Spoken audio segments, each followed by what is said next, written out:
Assalomu alaykum qadrdon muxlis. Siz bilan siz bilgan va kutgan kanal Turfa olam. Ukrainaning Miratvorets agentligi shuningdek SM News va Global Avantura portallarini tasdiqlangan xabariga ko'ra 18-oktyabr kuni Ukrainani Xerson viloyati yo'nalishida Rossiya qurolli kuchlari Amerika Qo'shma Shtatlarini kontrbatariya himoyasiga zarba bergan va uni yo'q qilgan. Qiziq tomoni shundaki, Qo'shma Shtatlarga tegishli bo'lgan mazkur himoya va razvedka qolaversa radar tizimini Oq uy Ukrainaga shu kunga qadar bergan qurollar ro'yxatini birortasida ham qayd qilgan emas. Ya'ni Qo'shma Shtatlar hukumatı bu tizim qurollarini Ukrainaga berganini yashirgan. O'tib tushgani rossiyalik harbiy ekspert va harbiy muxbir Boris Rojinni bildirishiga ko'ra, bu tizimlarni Ukrainada o'rnata oladigan va ishlata oladigan kishini o'zi yo'q. Asosiysi bo'lishi ham mumkin emas. Sababi Boris Rojinni o'z so'zlarini izohlashiga ko'ra, Qo'shma Shtatlarni kontrbatariya himoya va radar tizimini o'rganish, o'rnatish va uni qo'llash uchun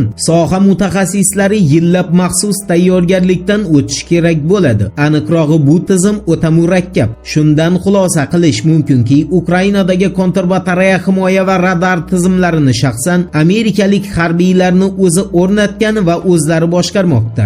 Endi shu yerda bir savol tug'iladi. Bu tizim nima o'zi? Eshiting, qisqagina ta'rif beramiz. Qo'shma Shtatlarning North Grumman kompaniyasi tomonidan ishlab chiqariladigan kontrbatariya tizimi dushmanni raketa tizimlari va o'q otar yirik qurollari qayerda turganini aniq ko'rsatib beradi va shu tizim ko'rsatgan koordinatalar orqali raqib tomonining raketalari yo'q qilinadi. Asosiysi bu tizim ko'chirib yurishga mo'ljallangan va u uzog'i bilan 24 kilometr uzoqlikdagi nishonlarni aniqlashga moslashgan. Endi Isroilga Avstraliyani kutilmaganda xalqaro maydonda zarba bergani bilan bog'liq xabarga to'xtalamiz. Diqqat bilan eshiting. Avstraliya Tashqi ishlar vazirligi rasman 18-oktyabr kuni o'zini Quddusni Isroil poytaxti sifatida tan olish to'g'risidagi qarorini qaytarib olgan. Kimgadir yangilik bo'lsa eslatib o'tamiz. Avstraliya 2018-yilda hukumat tepasida Scott Morrison o'tirgan paytda Quddusni Isroil poytaxti deya tan olishini bildirgan edi va yetmaganday Scott Morrison deganlar o'shanda chiqib, Quddus 3000 yildan buyon yahudiylar davlatini poytaxti bo'lgan deya nutq ham so'zlagan edi.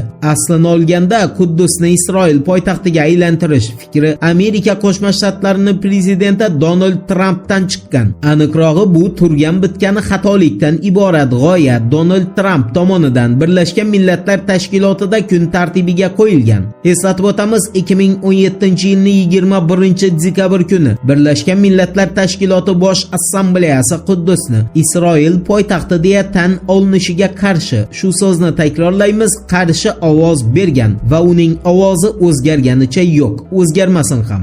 Mavzuni yana Isroilga aloqador xabar bilan davom ettiramiz. Isroilning Yerusalim Post agentligining ma'lum qilishiga ko'ra 18-oktyabr kuni Ukrainaning Isroildagi elchisi Yevgeniy Karnichukning iltimosi va taklifi Tel Aviv tomonidan rad qilingan. Gap shundaki, Isroildagi Ukraina elchisi Yevgeniy Karnichuk Isroil mudofaa vaziri Benny Gantz bilan Ukraina mudofaa vaziri Aleksey Reznikovni uchrashuvini tashkillashtirishni, to'g'rirog'i Reznikovni qabul qilishni Isroil hukumatidan so'ragan edi. Isroil hukumati esa 18-oktyabr kuni Ukrainaga yo'q deb javob bergan. Bundan shunday xulosaga kelish mumkinki, Isroil Ukraina urushiga aralashmaslikka harakat qilmoqda. Endi Fransiyada 18-oktyabr kunidan boshlab ommaviy ishchilar qo'zg'oloni, so'zga e'tibor bering, namoyishi emas, qo'zg'oloni boshlangani to'g'risidagi xabarga e'tiboringizni qaratamiz. Xabaringiz bor, sal oldinroq Fransiyaning neftni qayta ishlovchi ikki yirik kompaniyasi ishchilari o'z maoshlarini oshirishni so'rab ish tashlash qilgan va bu